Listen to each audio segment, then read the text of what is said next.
للہ رب العالمین والصلاة والسلام علی خاتم النبیین اما بعد فاعوذ باللہ من الشیطان الرجیم بسم اللہ الرحمن الرحیم۔ پڑھیے الصلاة والسلام علیک یا رسول اللہ وعلی آلک واصحابک یا حبیب اللہ۔ الصلاة والسلام علیک یا نبی اللہ وعلی آلک واصحابک یا نور اللہ۔ درود پاک پڑھنے کے بے شمار فضائل و برکات ہیں۔ بڑی مشہور حدیث ہے، اللہ کے نبی علیہ الصلوۃ والسلام فرماتے ہیں کہ جو جمعہ کے دن 200 بار درود پاک پڑھے، اللہ اس کے 200 برس کے گناہ معاف فرما دیتا ہے۔ تو یہ ہمیں غور کرنا ہے اور ہمیں جمعے کے دن کثرت سے درود پاک پڑھنا ہے۔ آئیے مل کر محبت کے ساتھ بآواز بلند درود پاک پڑھ لیں۔ صلو علی الحبیب صلی اللہ تعالی علی محمد صلی اللہ علیہ وسلم۔ قرآن پاک کی وہ آیتیں جس میں رب کریم نے مومنوں سے براہ راست بات کی ہے، مسلمانوں سے براہ راست بات کی ہے، اور فرمایا یا ایھا الذین آمنو، اے ایمان والو۔ وہ ہم نے انشاءاللہ سیریز کو لے کے چلنا ہے، اور ہم نے اس بیان کا یا اس ٹاپک کا نام رکھا ہے قرآن کی باتیں۔ تو پہلی آیت ہم کور کر چکے تھے جس میں نبی پاک علیہ الصلوۃ والسلام کی شان بڑے شاندار انداز میں، سورہ بقرہ کی وہ آیت تھی جس میں ہمیں یہ بتایا گیا تھا کہ اے ایمان والو، پیارے آقا سے بات کیسے کرنی ہے، ان کو راعنا نہیں کہنا، ان کو انظرنا کہنا ہے۔ آج جو ہم نے آیت پڑھنی ہے، قرآن پاک کی جس آیت کو سمجھنا ہے، یہ بھی قرآن پاک کی سورہ بقرہ کی آیت ہے، پارہ نمبر 2 ہے اور آیت نمبر 153 ہے۔ بیوٹیفل آیت and so many good lessons from that آیت۔ اب وہ آیت کون سی ہے؟ بسم اللہ الرحمن الرحیم۔ یا ایھا الذین آمنوا استعینوا بالصبر والصلاۃ ان اللہ مع الصابرین۔ ترجمہ اس کا کیا ہے؟ اے ایمان والو، صبر اور نماز سے مدد مانگو، بے شک اللہ صابروں کے ساتھ ہے۔ اب یہاں بہت خوبصورت باتیں ہمیں سیکھنی ہیں کہ صبر اور نماز سے مدد مانگو۔ قرآن ہمیں راستہ بتا رہا ہے کہ آپ کو ہیلپ چاہیے تو صبر اور نماز کے ذریعے آپ نے ہیلپ لینی ہے۔ اب اس کا مطلب یہ ہوا کہ عبادات کی ادائیگی، گناہوں سے رکنے اور نفسانی خواہشات پورا نہ کرنے پر صبر کیا جائے، اور نماز چونکہ تمام عبادات کی اصل ہے، اہل ایمان کی معراج ہے، اللہ اور بندے کے درمیان ایک بیوٹیفل کانٹیکٹ ہے، تو اس لیے اس سے بھی مدد طلب کرنے کا حکم دیا گیا ہے۔ یہ بھی یاد رہے کہ بدن پر باطنی اعمال میں سب سے سخت صبر ہے اور ظاہری اعمال میں سب سے مشکل نماز ہے۔ یہ بڑی اہم بات ہے۔ کچھ اعمال وہ ہیں جن کا تعلق دل سے ہوتا ہے، انسائٹ ہوتا ہے۔ انسائٹ اعمال میں سب سے مشکل کام کیا ہے؟ صبر کرنا۔ اور ظاہری عبادتوں میں، جسمانی عبادتوں میں سب سے مشکل کام کیا ہے؟ نماز پڑھنا۔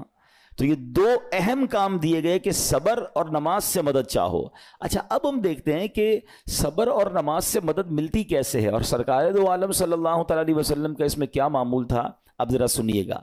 اب نبی پاک علیہ الصلوۃ والسلام کا یہی معمول تھا۔ حضرت حذیفہ رضی اللہ تعالیٰ عنہ فرماتے ہیں نبی کریم علیہ الصلوۃ والسلام کو جب کوئی سخت مہم پیش آتی تو آپ علیہ الصلوۃ والسلام نماز میں مشغول ہو جاتے۔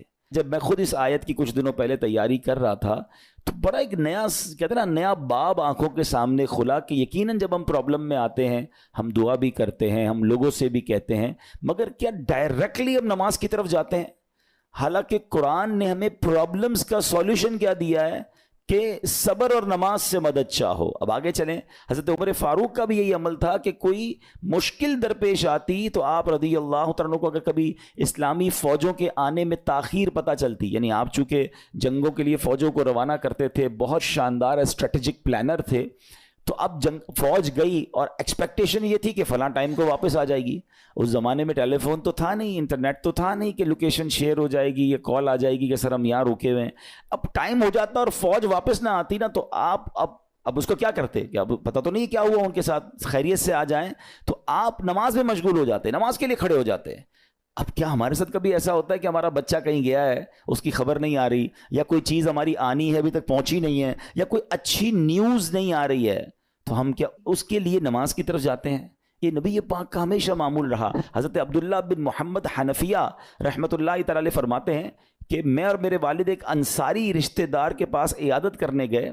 جب نماز کا وقت ہوا تو انہوں نے اپنے اہل خانہ میں سے کسی کو پکارا کہ اے لڑکی وضو کا پانی لے آؤ اور ہمارے لیے نماز میں راحت پہنچاؤ, نماز پڑھ کر میں راحت پاؤں, جلدی سے وضو کا پانی لے آؤ. تو کہتے ہیں ہم نے ان انصاری شخصیت کے الفاظ پر بڑا تعجب کیا کہ نماز سے راحت کیسے ملتی ہے. تو انہوں نے کہا میں نے نبی پاک علیہ الصلوۃ والسلام کو فرماتے سنا ہے, اے بلال کھڑے ہو اور ہمیں نماز کے ذریعے راحت پہنچاؤ. And it means namaz is a relaxation for all of us.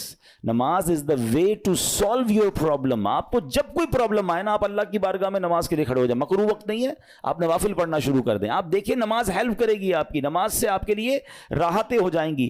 آپ کی حضرت عبد الرحمن بن عوف کتنے بڑے صحابی ہیں رضی اللہ تعالیٰ. یہ وہ صحابی ہیں کہ جو عشرہ مبشرہ میں سے بھی ہیں, and he was billionaire on that time. سب سے امیر صحابہ میں جو نام آتے ہیں وہ حضرت عثمان غنی اور حضرت عبد الرحمن بن عوف رضی اللہ تعالیٰ کے نام آتے ہیں. آپ کا ایک بار بے ہوشی غشی طاری ہوئی, ٹھیک ہے, انکانشیس ہو گئے آپ. تو آپ کی والدہ نے کیا کیا؟ آپ کی والدہ, لوگ سمجھے کہ آپ کی جان نکل گئی ہے, آپ کی والدہ مسجد کی طرف چل پڑیں تاکہ وہاں جا کے نماز پڑھیں اور اس سے مدد حاصل کریں. جب حضرت عبد الرحمن بن عوف کو ہوش آیا نا تو لوگوں نے کہا کہ آپ کی طبیعت کیسی ہے؟ تو آپ نے کہا کیا مجھ پر غشی طاری ہو گئی تھی ہیں؟ تو کہا جی. تو کہتے ہیں بے شک میری بے ہوشی میں میرے پاس 2 فرشتے آئے اور کہنے لگے تم چلتے نہیں کہ ہم تمہیں خدا کی بارگاہ میں لے جائیں اور تمہارے بارے میں فیصلے لیے جائیں. دوسرے فرشتے نے کہا انہیں لوٹا دو, یہ ان افراد میں سے ہے جن کے لیے ان کی ماؤں کے پیٹ میں ہی سعادت مندی لکھ دی گئی تھی, اور ان قریب اللہ تعالیٰ ان کے ذریعے ان کی اولاد کو جب تک چاہے گا نفع دے گا. اس کے بعد آپ رضی اللہ تعالیٰ 1 مہینہ مزید زندہ رہے, اس کے بعد انتقال ہوا. تو پتہ چلا کہ آپ کی والدہ نے نماز پڑھی, اللہ سے مدد مانگی اور آپ کو اللہ نے ایک نئی زندگی عطا فرمائی. تو آپ اپنی زندگی میں اس پریکٹس کو آج اس آیت سے دیکھیں. ہم نے کرنا کیا ہے؟ ہم جب بیان میں آئیں تو صرف بیان نہیں سننا ہے, ہم نے اللہ نے مجھے کہا کیا ہے. ہم اس ٹاپک کو لے کے اسی لیے چل رہے ہیں نا کہ میرے رب نے ڈائریکٹلی مجھ سے کیا بات کی ہے. تو آج اس آیت میں یہ لیسن مل رہا ہے کہ جب کسی پرابلم میں ہیں, کلیمٹی میں ہیں, تو اللہ کی طرف جانا ہے اور نماز سے مدد چاہنی ہے. وَاسْتَعِينُوا بِالصَّبْرِ وَالصَّلَاةِ. اچھا اب آپ دیکھیں پیارے آقا کی نماز کی کیسی عادت تھی. بادل گرجتے تھے, آندھی چلتی تھی, کسی بری خبر کی اطلاع آ رہی ہوتی تھی, نبی پاک نماز کی طرف چلے جاتے. اچھا آپ مجھے بتائیں نماز استسقاء کیا ہے؟ بارش نہیں ہو رہی ہے, پیارے آقا نماز پڑھا رہے ہیں. سورج گہن ہو رہا ہے, نبی پاک نماز پڑھا رہے ہیں. چاند گہن ہو رہا ہے, پیارے آقا نماز کی طرف. یعنی کس قدر اللہ کی طرف رجوع ہے. And whenever anything bad happen یا گوئنگ ٹو بیڈ ہیپن, ہونے والی لگ رہی ہے, کچھ بڑا ہونے والا ہے, ہمیں بھی تو خبریں آ رہی ہوتی ہے نا کہ بھائی کل بہت شدید بارش ہوگی, اللہ نہ کرے کوئی اور بری خبر ایکسپیکٹیشن ہے, آپ کو کاروبار میں کوئی ایسی خبر آنے کا ڈر ہے, یا آپ کی کوئی شپمنٹ جاری ہے, واٹ ایور آپ چاہتے ہیں ہر چیز بہتر ہو جائے. قرآن نے فارمولا دیا نا, وَاسْتَعِينُوا بِالصَّبْرِ وَالصَّلَاةِ. اللہ نے ڈائریکٹلی مجھے اور آپ کو کہا ہے. تو from now on words make your practice کہ میں نے انشاءاللہ نماز سے مدد لینی ہے. اور آپ اپنی آنکھوں سے دیکھیں گے اور آپ اللہ سے عرض بھی کریں کہ اللہ تو نہیں قرآن میں کہا ہے مدد لے, میں نے کھڑا ہو گیا نماز کے لیے. تو نماز سے آپ نے مدد لینی ہے. اچھا اب اس کے بعد آیت کا جو سیکنڈ پارٹ ہے کہ صبر سے بھی مدد لینی ہے. اور آگے کیا فرمایا؟ ان اللہ مع الصابرین, اللہ صابروں کے ساتھ ہے. سبحان اللہ. اس کا مطلب یہ ہوا کہ اللہ تعالیٰ اپنے علم و قدرت کے ساتھ ویسے تو ہر کسی کے ساتھ ہے, لیکن یہاں صبر کرنے والوں کا خاص ذکر اس لیے ہوا تاکہ انہیں معلوم ہو جائے کہ اللہ تعالیٰ ان کی مشکلات کو دور فرما دے گا. مگر کرنا کیا ہے؟ صبر کرنا ہے. اچھا اب صبر کے بارے میں 2 باتیں بڑی اہم ہیں کہ صبر نارملی ہم جب بھی صبر کے بارے میں سنتے ہیں تو صبر ہم کہتے ہیں یار تکلیف آئی ہے صبر کرو. یقیناً یہ بھی صبر ہے, مگر صبر کی ایک اور قسم بھی ہے جو اس سے بھی سپیریئر ہے, جو اس سے بھی افضل ہے. اور وہ کیا ہے؟ گناہ کے لیے دل چاہے, حرام کے لیے دل چاہے, نفسانی خواہشات برا کام کروانا چاہ رہی ہیں اور بندہ اس پر صبر کرے. یہ صبر جو ہے نا یہ شریعت کو اور محمود ہے اور بڑا افضل ہے کہ انسان کو جی چاہے کہ فلاں گناہ کرنا ہے مگر وہ اس پر صبر کرے. اور دوسرا صبر وہی ہے جو ہم جانتے ہیں کہ کوئی مصیبت آ جائے, کوئی آفت آ جائے, کوئی ہمارا اللہ نہ کرے کسی سے لڑائی ہو جائے, ہمیں کوئی برا بلا کہے, ہم اسے معاف کر دیں, صبر کریں. یا جسمانی تکلیف ہے, کاروبار میں پرابلم ہے, ہم اللہ کی رضا پر راضی رہیں. تو یہ 2 قسم کے صبر ہیں. اور جب کوئی بندہ صبر کرتا ہے نا تو قرآن و حدیث اور بزرگان دین کے اقوال سے میں اب آپ اس کے 10 فائدے بتانا چاہتا ہوں. میں کہتا جاؤں گا, آپ اللہ کے ذکر کی نیت سے سبحان اللہ بھی کہتے رہیں, جنت میں درخت بھی لگاتے رہیں, ٹھیک ہے. اللہ تعالیٰ صبر کرنے والوں کے ساتھ ہے. صبر کرنے والے کو اس کے عمل سے اچھا اجر ملے گا, صبر کرنے والے کو بے حساب اجر ملے گا. صبر کرنے والوں کی جزا دیکھ کر قیامت کے لوگ حسرت کریں گے. صبر کرنے والے رب کریم کی طرف سے درود و ہدایت اور رحمت پاتے ہیں. صبر کرنے والے اللہ کو محبوب ہیں. صبر آدھا ایمان ہے. صبر جنت کے خزانوں میں سے ایک خزانہ ہے. صبر کرنے والے کی خطائیں مٹا دی جاتی ہیں, اور صبر ہر بھلائی کی کنجی ہے. اب آتے ہیں ان دونوں صبر کو تھوڑا سا ڈیفائن کرتے ہیں. ایک نفسانی خواہشات, گناہ کا جی چاہتا ہے, کیونکہ نفس ہے نا, وہ تو ہر وقت موج مستی چاہتا ہے, وہ تو ہر وقت چاہتا ہے جناب بس یہ بھی کام کر لوں وہ بھی کر لوں. اب مجھے یہ دیکھنا ہے کہ میرا یہ کام اللہ کو راضی کرے گا یا رب کو ناراض کر دے گا. لیکن جو نفسانی خواہشات پر صبر کرتا ہے نا, گناہ سے اپنے آپ کو بچاتا ہے. قرآن کیا کہتا ہے؟ وَأَمَّا مَنْ خَافَ مَقَامَ رَبِّهِ وَنَهَى النَّفْسَ عَنِ الْهَوَىٰ فَإِنَّ الْجَنَّةَ هِيَ الْمَأْوَىٰ. اور رہا وہ جو اپنے رب کے حضور کھڑے ہونے سے ڈرا اور نفس کو خواہش سے روکا, تو بے شک جنت ہی اس کا ٹھکانہ ہے. دل چاہ رہا ہے, شیطان کہہ رہا ہے کر لے, کوئی دیکھنے والا نہیں ہے, علاقہ بھی چینج کر لیا, شہر بھی تبدیل ہو گیا, nobody here to watch you, مگر اللہ دیکھ رہا ہے. اچھا نارملی اگر غور کریں ہم گناہ کرتے کیوں ہیں؟ جتنے بھی گناہ ہیں, what ever the list of گناہ اٹھائیے, کوئی شراب پیتا ہے, کوئی بدکاری کرتا ہے, معاذ اللہ, کوئی جوا کھیلتا ہے, کوئی جناب بے حیائی کرتا ہے, گندی چیزیں دیکھتا ہے یا جھوٹ بولتا ہے, واٹ ایور. ان تمام گناہوں میں تھوڑی سی لذت ہے, ٹیسٹ, ٹھیک ہے. غیبت میں بھی ٹیسٹ ہے, بلکہ کتابوں میں آیا کہ غیبت میں شراب سے بھی زیادہ مزہ ہے, جبھی تو بندہ چھوڑتا نہیں ہے. اچھا لیکن یہ تمام ٹیسٹ میں ایک بڑی اہم بات اب میں کہنے جا رہا ہوں. یہ بزرگ نے بڑی کمال کی ون لائنر ہمیں دے دیا ہے. وہ کہتے ہیں کبھی بھی لذت کے لیے گناہ مت کرنا, کیونکہ لذت ختم ہو جائے گی, گناہ کا جواب اور پنشمنٹ باقی رہ جائے گی. اب آپ اس فارمولے کو سامنے رکھیں کہ جب بھی ہم گناہ کرتے ہیں فیو منٹس یا فیو آورز کی ایک انجوائمنٹ ہے, آفٹر دیٹ انجوائمنٹ ختم, مگر اس کا جواب باقی ہے, عذاب باقی ہے, اللہ نہ کرے اللہ ناراض ہوا تو پنشمنٹ باقی ہے. تو کیا فرمایا؟ انجوائمنٹ کے لیے گناہ مت کرنا, انجوائمنٹ ختم ہو جائے گی, عذاب باقی رہ جائے گا. اور اگلا سینٹنس کتنا خوبصورت ہے, فرماتے کبھی بھی تکلیف کی وجہ سے نیکی مت چھوڑنا, تکلیف ختم ہو جائے گی, اجر باقی رہ جائے گا. اب مثال دیتا ہوں, اس کی 2-3 ایگزامپل سمجھیے. گناہ کی ایگزامپل تو آپ سمجھ گئے کہ کوئی بھی تھوڑی دیر کا گناہ کرتا ہے, لذت پاتا ہے, وہ گناہ ختم, عذاب باقی. اب نیکی میں کیا ہوتا ہے؟ فجر کے لیے اٹھنا ہے, نیند آ رہی ہے, دل نہیں چاہ رہا, آپ اٹھے, آپ نے وضو کیا, فجر پڑھا, وہ اٹھنے کی تکلیف تو ختم ہو گئی نا, واپس سونا ہے تو سو جائیے, مگر فجر کا اجر اور ثواب باقی رہ گیا ہے. رمضان کے روزے ڈیفیکلٹ ہیں, لیکن افطار کے بعد تکلیف ختم ہو جاتی ہے, ہم کھاتے پیتے ہیں, موج کرتے ہیں, مگر ثواب باقی رہ جاتا ہے. کبھی کبھی آپ کو کوئی مسجد کے میں بلاتا ہے, یار چلو بھائی بیان ہو رہا ہے, اجتماع ہو رہا ہے, کوئی نیکی کی بات ہو رہی ہے, نہیں یار دل نہیں چاہ رہا, آپ آ گئے, آدھے 1 گھنٹہ بیٹھے, پھر چلے گئے, وہ آپ کا جو ٹینشن تھا یا پریشر تھا وہ ختم ہو گیا, مگر ثواب باقی رہ گیا. تو اب اس فارمولے کو یاد رکھیے گا, جب بھی گناہ آپ کی طرف آئے نا, آپ سوچیں کتنی دیر کا فائدہ ہے. 1 گھنٹہ دوستوں کے ساتھ بیٹھوں گا, بری باتیں کروں گا, 2 گھنٹے فلم دیکھوں گا, 2 ڈھائی 3 گھنٹے, بس اس کے بعد جواب تو باقی ہے نا, قیامت تک اللہ کو جواب دینا پڑے گا. نہیں یار مجھے انجوائمنٹ کے لیے گناہ نہیں کرنا ہے. اور جب کوئی نیکی کا کام آئے اور آپ کو لگے یار دل نہیں چاہ رہا, مزہ نہیں آ رہا, بوریت ہوگی, چھوڑنا یار, تو بندہ سوچے کتنی دیر کی نیکی ہے, آدھے گھنٹے کی, 1 گھنٹے کی, بس 2 گھنٹے کی, اور ثواب باقی رہ جائے گا. Let's do it. اگر یہ بات سمجھ آ گئی نا آپ کو, تو انشاءاللہ دیکھیے گا گناہ سے بچنا اور نیکیاں کرنا آسان ہو جائے گا. تو اب کیا فرمایا قرآن نے کہ جس نے اپنے نفس کو روکا, کیا خوبصورت آیت ہے, وَأَمَّا مَنْ خَافَ مَقَامَ رَبِّهِ وَنَهَى النَّفْسَ عَنِ الْهَوَىٰ, اور رہا وہ جو اپنے رب کے حضور کھڑے ہونے سے ڈرا اور نفس کو خواہش سے روکا, تو بے شک جنت ہی اس کا ٹھکانہ ہے. اور ایک اور جگہ کمال سے فرمایا وَلِمَنْ خَافَ مَقَامَ رَبِّهِ جَنَّتَانِ, مبارک ہو ان کو جو اللہ سے ڈرتے ہیں نا, صبر کرتے ہیں, گناہ نہیں کرتے, رک جاتے ہیں. قرآن کہتا ہے جو اپنے رب کے حضور کھڑے ہونے سے ڈرے اس کے لیے 2 جنتیں ہیں, 1 نہیں 2 جنتیں ہیں. سورہ رحمان کی آیت ہے.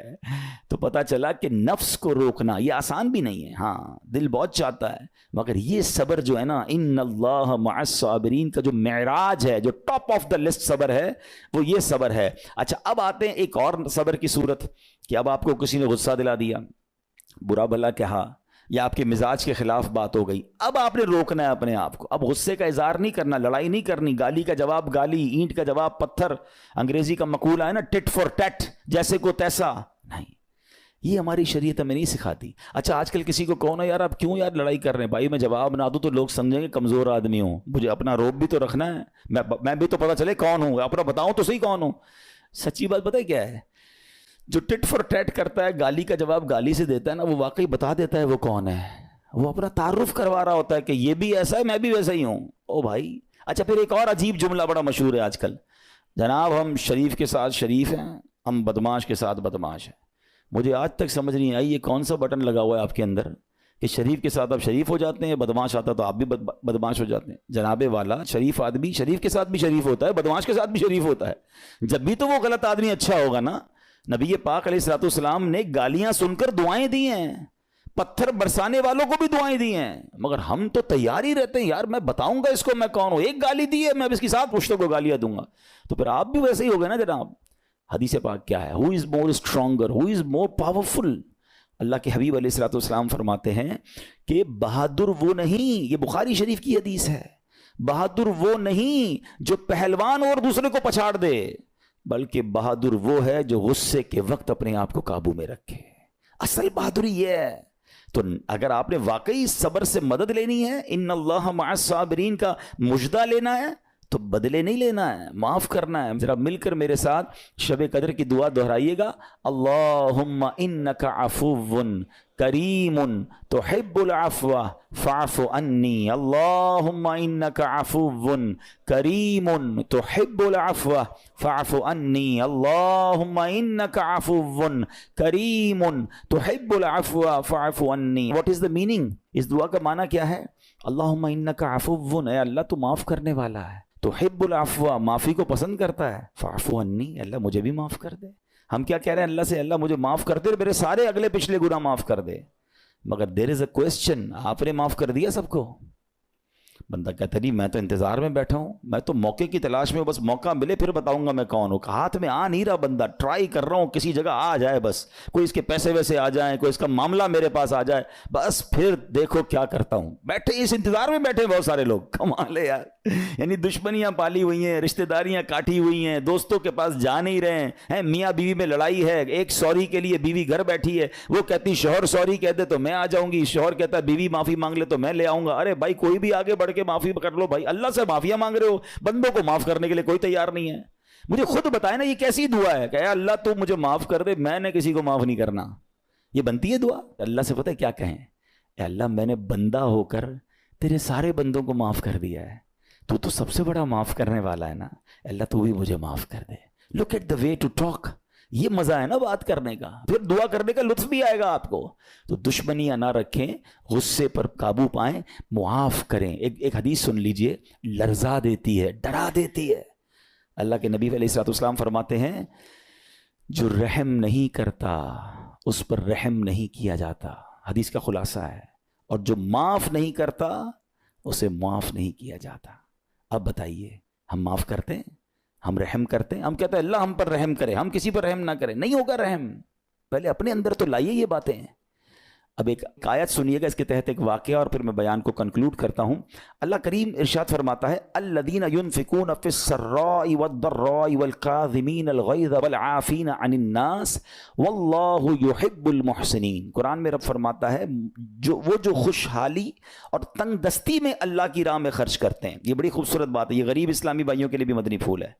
امیر تو خرچ کرتا ہے, نارملی غریب خرچ نہیں کرتا اللہ کی راہ میں. ہمارے قبلہ مفتی قاسم صاحب نے تفسیر قرآن صراط الجنان میں ایک بڑی پیاری بات لکھی.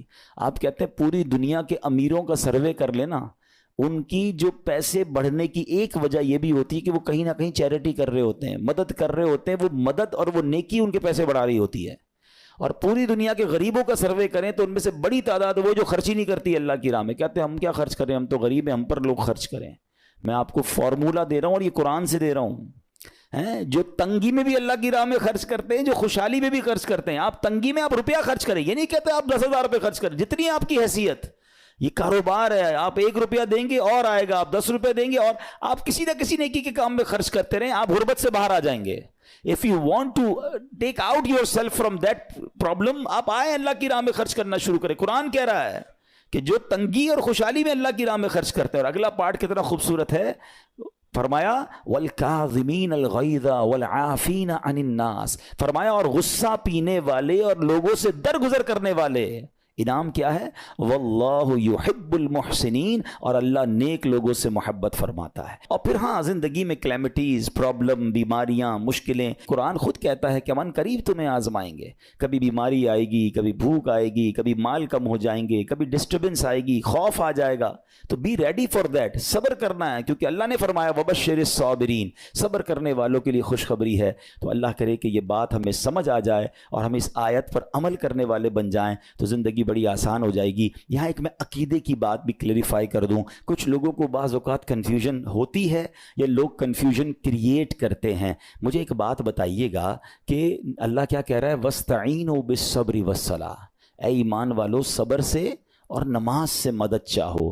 کیا صبر اور نماز خدا ہیں؟ بتائیے, نہیں ہے نا, اللہ تو نہیں ہے. ہم صبر اور نماز کی عبادت تو نہیں کرتے. تو جب قرآن کہہ رہا ہے کہ صبر اور نماز سے مدد مانگو, تو غیر اللہ سے مدد مانگنے کا درس تو ہمیں قرآن دے رہا ہے. تو اس کا مطلب یہ ہوا کہ اللہ کے سوا کسی چیز سے یا کسی شخصیت سے مدد لینے کا مقصد یہ نہیں ہوتا کہ ہم اس کی عبادت کر رہے ہیں. اگر آج کے دور میں کوئی اللہ کے نبی سے کہتا ہے کہ یا رسول اللہ انظر حالنا, یا بھر دو جولی میری یا رسول اللہ, تو یہاں کوئی شرک کی بات نہیں ہے. کیوں کہ یہاں یہ نیت نہیں ہے کہ ہم ان کو خدا مان رہے ہیں, یا یہ بھی نیت نہیں ہے. ایک بات, ایک عقیدہ کلیئر کر دیتا ہوں. پوری دنیا میں عاشقان رسول کا یہی عقیدہ ہے کہ کوئی نبی, کوئی صحابی, کوئی ولی اپنی طرف سے کسی کو کچھ نہیں دے سکتا. وہ سب رب کے محتاج ہیں.